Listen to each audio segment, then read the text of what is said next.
Hello and welcome. It is 8 o'clock. It is the 22nd day of July 2021. I am your grumpy guide to all things gaming, the OGGM round 2 of the Adventures in the Forgotten Realms Magic cards. Thank you again to Robert McAllister over at Cess Games and Anime for pulling these aside for me. These are all discarded cards that were left behind during the pre-release, which are currently, according to the hardcore Magic fans, this set's sort of meh because it doesn't have a powerful enough cards in it. And I was like, really? Have you actually read some of these cards? Because they're pretty powerful and they completely change some of the mechanics of the game, which I think is probably what they're more upset about, that a lot of the mechanics for this set are completely different. Anyways, we're using the good camera, which of course looks weird because it doesn't actually work with my laptop. Laptops suck no matter what anybody says. So we're going to look at our second set. We're doing green cards now. We're using the good camera because it'll do the cards justice better, even though, it makes me look like this.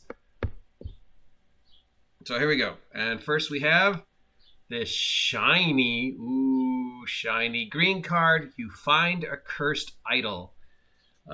Some new mechanics on it. But no hints. It's shiny, which means absolutely nothing. How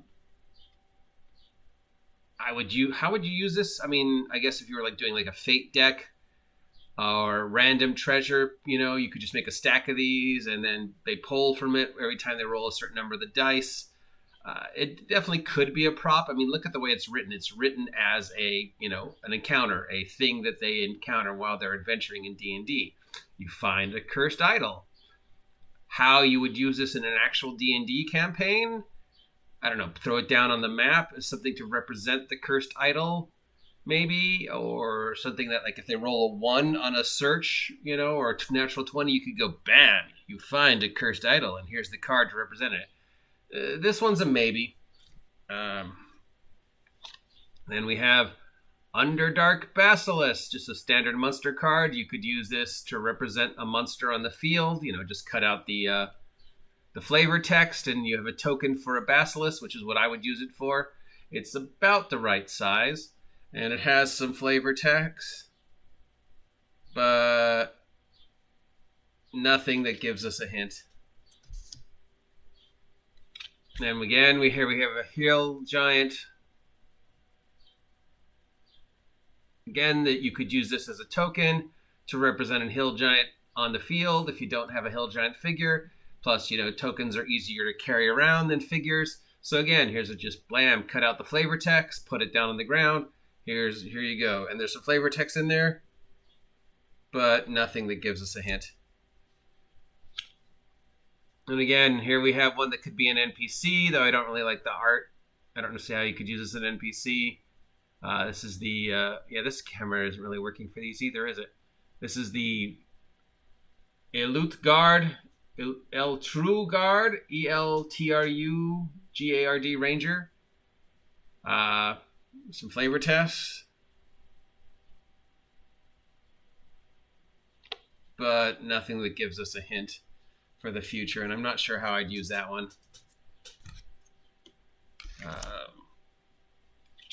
Find the Path, D&D spell. I guess you could use it to represent that the individual has actually cast this spell, and while the spell's in play, you could put the card down on top of the figure or the field or whatever, and then when the spell, time runs out, you could just get rid of the card so you know exactly how much time is left on the card. That's probably how I'd use that one. Here we have Plummet. Yeah, this one's useless. Yeah, nothing on that one we could use. Here we have one for the classic Boule. Again, monster token. Some flavor text. But yeah, nothing that gives us a hint. So, the big thing was I was hoping there would be hints on these cards for what we could expect from future Magic sets and future D&D sets and how this all ties together in whatever story they're trying to tell. And does this, in fact, lead us to Planescape? Does this in fact lead us to drastic changes in the Forgotten Realms? But all it does seem so far, as I'm seeing, is just new mechanics for Magic. And here we have Scaled Herbalist. It's got some flavor text. He does an ability. You could use this as a monster token, which is probably what I'd use it for. Hunter's Mark, the classic ranger spell. This one's perfect. You cast Hunter's Mark, you put this underneath the figure or whatever, and when it wears off, it's gone. Here we've got a wolf token, some flavor text, no hints. Here we've got Lonesome Troll, flavor text. Again, we could use this as a monster token. Other than that. Okay, so here we have the Druid class card. I guess this is another mechanic change. I don't know what you'd use this for. Maybe to represent your character if you didn't have a character figure. Or if you forgot that you were a druid. I don't know how I use that one. Bull Strength, classic spell. This one, again, spell token. When the spell's in effect, you put this up or underneath the figure or on your character sheet to show that, the spell's in effect. And when the spell wears out, you just remove the card and save it for next time. So that one's good.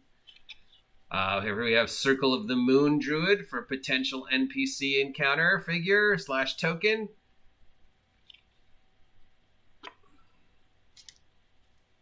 Knoll Hunter, again, token for a monster. Perfect use for that.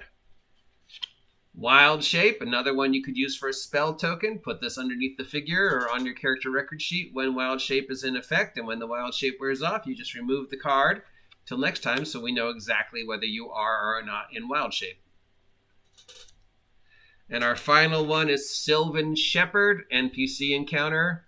Other than that, yeah, so that's green. At least, there's more green. These are all commons. These are discarded comics. So there's obviously way more cards. But so far, potential for monster tokens, potential for treasure tokens, potential for spell time limit tokens.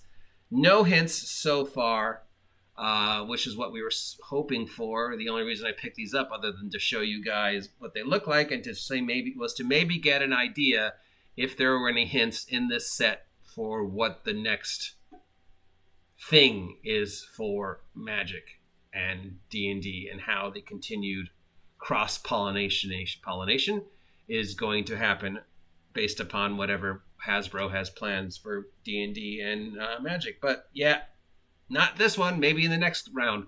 We will do this again in a little bit. If you appreciate this content, let me know. If you don't appreciate this content and never want to see me do Magic cards again, let me know. Also, you could subscribe. If you subscribe, I'll stop doing it. All right, till next time, stay warm, stay dry, stay healthy, stay happy, stay awesome. Tap that mana to bring nothing but good fortune to your life and get off my land.